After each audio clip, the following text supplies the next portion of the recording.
बांका जिला के अमरपुर थाना क्षेत्र के भदरिया गांव स्थित चांदन नदी के तट पर मिले पुराने भवनों के अवशेषों का निरीक्षण करने शनिवार के दिन हेलीकॉप्टर के द्वारा बिहार के मुख्यमंत्री नीतीश कुमार भदरिया गांव पहुंचे। मुख्यमंत्री के साथ खनन विभाग के मंत्री विजय कुमार चौधरी उपस्थित थे। मुख्यमंत्री को हेलीपैड के समीप पुलिस बलों के द्वारा गार्ड ऑफ ऑनर किया गया।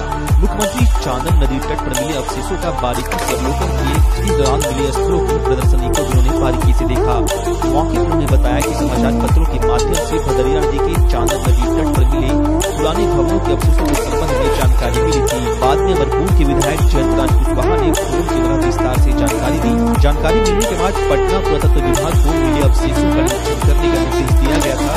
पुरातत्व विभाग द्वारा जानकारी मिली कि चांदन नदी में मिला अवशेष 2600 वर्ष पुराना है। दूसरी तरफ इतिहासकारों द्वारा भदरिया गाँव में भगवान बुद्ध का ठहरने का निर्देश किया गया है। आज बिहार वासियों के लिए बड़े सौभाग्य की बात है कि बिहार में कई जगह पुराने अवशेष मिलते रहते हैं। उन्होंने बताया कि चांदन नदी की पानी की धार को पूरी तरफ मोड़ा जाएगा ताकि खुदाई कराई जा सके। उन्होंने बताया कि भविष्य में यह क्षेत्र पर्यटक स्थल के रूप में विकसित होगा। मौके पर अमरपुर विधानसभा के पूर्व विधायक पूर्व मंत्री बांका विधायक रामनारायण मंडल, बेलहर विधायक मनोज यादव, अमरपुर के निवर्तमान विधायक जयंतराज कुशवाहा, सुल्तानगंज विधायक विवेक मंडल, जदयू के जिला महासचिव सह प्रवक्ता मनीष कुमार झा, विमल कुमार सिंह समेत बांका जिला व भागलपुर जिला की वरीय पदाधिकारी उपस्थित थे।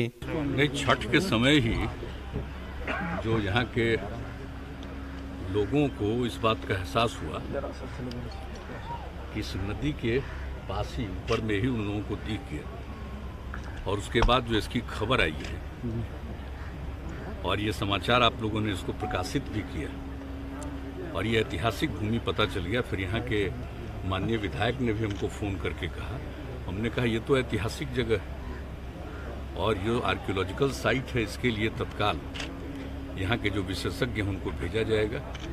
सब लोग आए श्री विजय कुमार चौधरी जी के नेतृत्व में, और उन लोगों ने जो पूरी बात को यहाँ देखा उसका थोड़ा जो प्रारंभिक अध्ययन किया, और अध्ययन करने के बाद जो इसके बारे में जो जानकारी मुझको दी, मुझे इतनी खुशी हुई कि तो भाई ऐतिहासिक भूमि है और ये तो साबित हो गया है। इसलिए अब इसको आगे भी और ज़्यादा यहीं पर इसको ठीक ढंग से और देखना होगा और सारी बातों की जानकारी होगी, क्योंकि यहाँ के इलाके में लोगों को ये इस बात की जानकारी है कि यहाँ पर भगवान बुद्ध भी आए थे। तो जैसे ही हमको इसके बारे में जानकारी मिली थी, मेरे मन में एक बात आई कि कहीं ये भगवान बुद्ध के समय का तो नहीं, और फिर पता चला कि 2600 साल पुराना, तो मतलब तो वही हो गया। और फिर यहाँ के गाँव के बारे में भी जब बात पूरी जानकारी मिल गई है तो बहुत आप समझ लीजिए जो ऐतिहासिक बात है वो बात अब सामने आ जाएगी, और इसका जो पौराणिक इतिहास है और इस बात को जान लीजिए।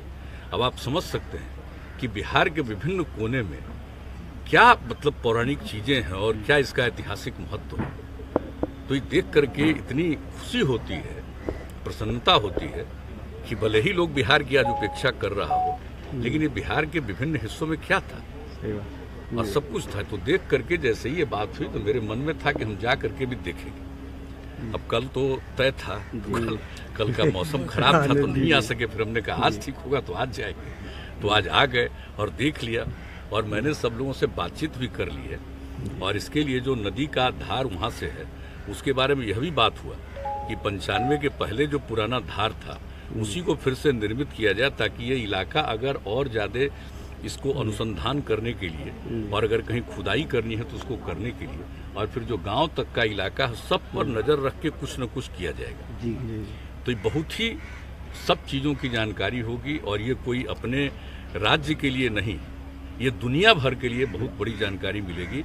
और इस तरह के स्थल में फिर तो पर्यटक आएंगे, लोग आएंगे, बहुत अच्छी जगह होगी। और मुझे खुशी है, मैं इस धरती को प्रणाम करता हूँ, और हमारे जो भी विशेषज्ञ हैं इस काम को कर रहे हैं, हमारे जिला प्रशासन के लोग काम कर रहे हैं, और जितने लोग हम सब लोगों को कहेंगे, जितने भी हमारे जो भी राजनीतिक साथी सब लोग हैं, सब लोगों को कहेंगे कि इन सब चीज़ों पर बहुत अच्छे ढंग से इसके बारे में चर्चा करनी चाहिए, और जो लोगों के पुरानी बात जो है उसको और उजागर करना चाहिए।